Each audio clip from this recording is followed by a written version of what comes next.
Every lifeboat on Earth carries exactly 3 tin openers. Not 2. 3. It's the law.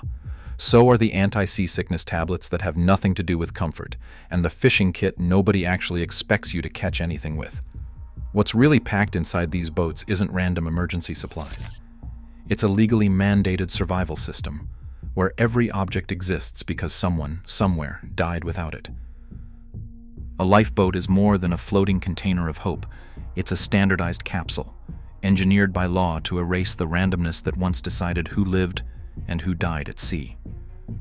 The modern rules trace back to a single night in April 1912, when the Titanic slipped beneath the Atlantic and left hundreds stranded in boats that were nearly empty of supplies. Harold Bride, the Titanic's junior wireless operator, described in his testimony how lifeboats were launched without even the basics. No spare ropes, too few oars, water in short supply, and no signaling gear at all.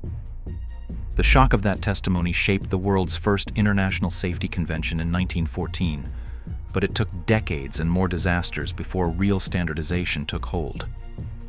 Today, the International Life-Saving Appliance Code, an annex to SOLAS Chapter 3, lays out the exact kit that every lifeboat must carry, down to the last tin opener and tablet. Whether it's a cruise liner in the Caribbean or a bulk carrier in the North Sea, the core inventory is identical. This isn't left to a captain's preference or a ship owner's budget. It's written into law, enforced by maritime authorities on every continent. The logic is relentless. If a single missing tool once cost lives, it's now mandatory everywhere. The result is a survival system so uniform that you could step into a lifeboat anywhere on Earth and find the same gear, packed in the same way, for the same reasons. Survival at sea is no longer a matter of luck or improvisation. It's been engineered into the very walls of the boat. In the decades after the Titanic, the illusion of safety often faded in the face of real disaster. In March 1987, the Herald of Free Enterprise rolled onto its side within 90 seconds of leaving port, trapping hundreds as seawater rushed through open bow doors. None of the ship's lifeboats could be launched before the vessel capsized. Investigators found that the design left no margin for human error or mechanical failure. Lifeboats were exposed, their release systems too slow for a sudden crisis.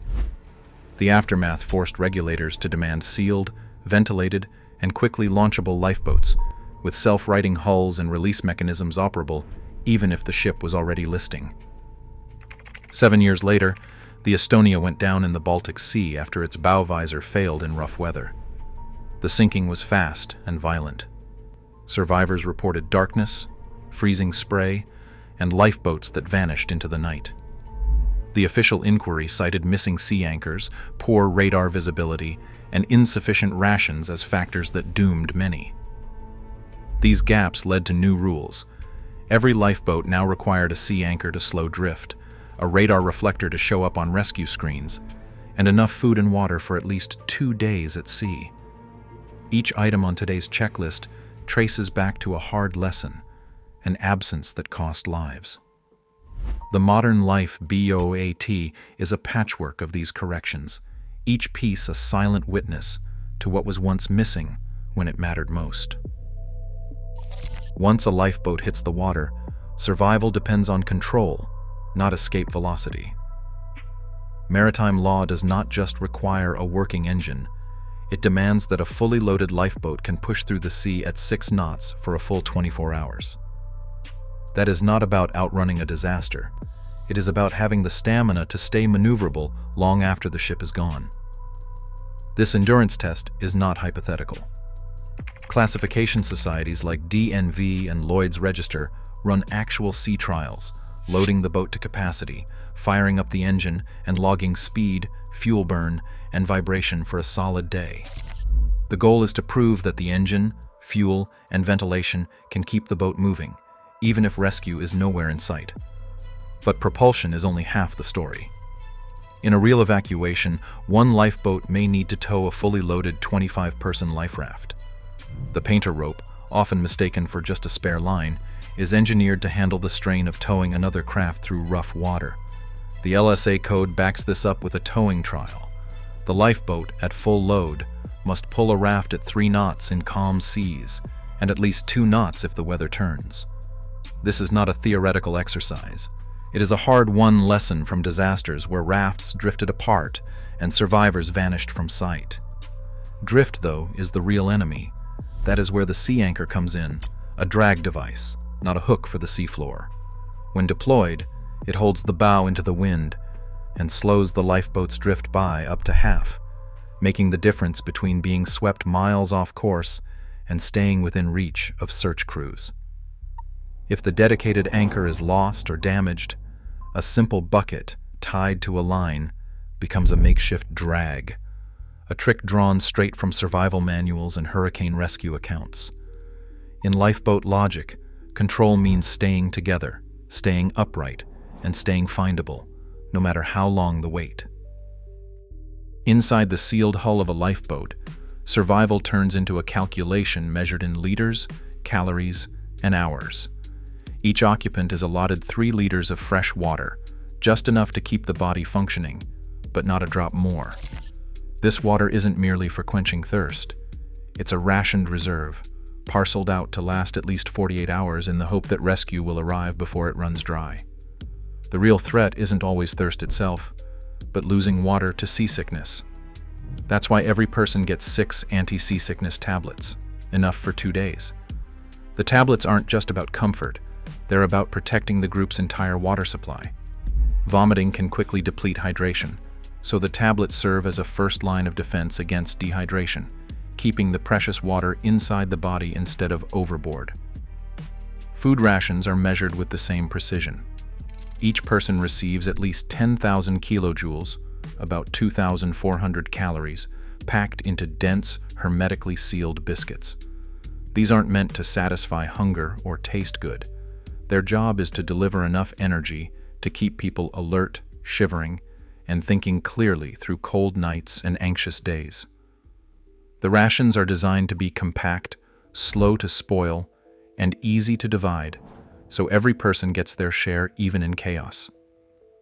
Fishing tackle, hooks, line, and a small net sits among the supplies, but not because anyone expects to feast on fresh fish. Its real value is psychological. Giving people a task, a sense of routine, and even a glimmer of hope can be as important as calories. In an enclosed lifeboat, boredom and anxiety are more than inconveniences. Left unchecked, they can spiral into panic. The tackle offers a way to pass time and keep spirits from collapsing under the weight of waiting. Survival isn't just a matter of keeping the craft afloat.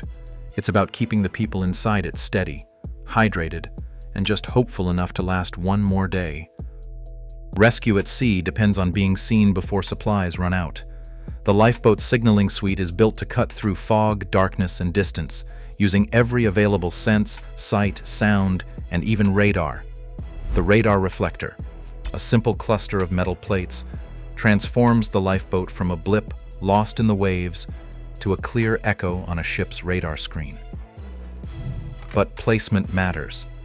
Mounted a meter or more above the waterline, and the detection range can double, sometimes making the difference between being found or fading into background noise. Visual signals are layered for every scenario. Rocket parachute flares launch over 300 meters into the sky, burning for at least 40 seconds with a red light that can be seen for miles, designed to catch the eye of distant ships or aircraft. Hand flares work at closer range, burning bright for half a minute, enough to guide a rescue boat in at night or in heavy rain. For daylight, orange smoke floats create a thick, drifting cloud that stands out against the sea, visible to helicopters and planes searching from above. A signaling mirror, polished to a cat's eye shine, can hurl a flash of sunlight to the horizon, sometimes outshining any battery-powered beacon. For darkness, the searchlight cuts a controlled beam through black water, while a backup torch with spare batteries stands ready if the main light fails. Each item is a solution to a specific problem: fog, night, distance, or dead batteries, so that no matter the conditions, the lifeboat has a way to call for help.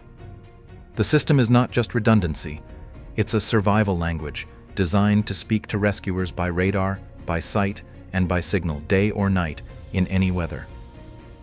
Confusion is the rule, not the exception, when people climb into a lifeboat. Every detail inside is chosen for the moment when hands are shaking, minds are foggy, and the sea keeps throwing new problems. The survival manual isn't just a book, it's bolted directly to the boat's structure, so it can't be lost or swept away in a rush. The logic is simple. Instructions are useless if they vanish at the first wave. Next to it, a waterproof card spells out the rescue signals. In a real emergency, nobody trusts memory. The card is printed in bold, universal symbols, so anyone, no matter how panicked, can show rescuers exactly what they need. Axes are stored at opposite ends of the lifeboat. This isn't overkill. If flooding or debris blocks one end, the other axe is still within reach, ready to cut a tangled rope or force an escape. Even tin openers come in triplicate. One might rust shut, another could be dropped overboard, but as long as one survives, so does access to food. Redundancy isn't a luxury, it's the baseline. The system assumes things will break, instructions will be forgotten, and nerves will fray. It's built for the worst day, not the best. In the end, it's the small, practical details, such as bolted manuals, extra tools, and panic-proof cards, that keep a lifeboat's promise alive. Every lifeboat item is there because someone, somewhere, faced the unexpected, and regulators took note. Today, those hard-won details are law, not guesswork. When routine travel turns to crisis, survival depends on logic, hidden in plain sight. The next rescue story starts with what's packed before you ever set sail.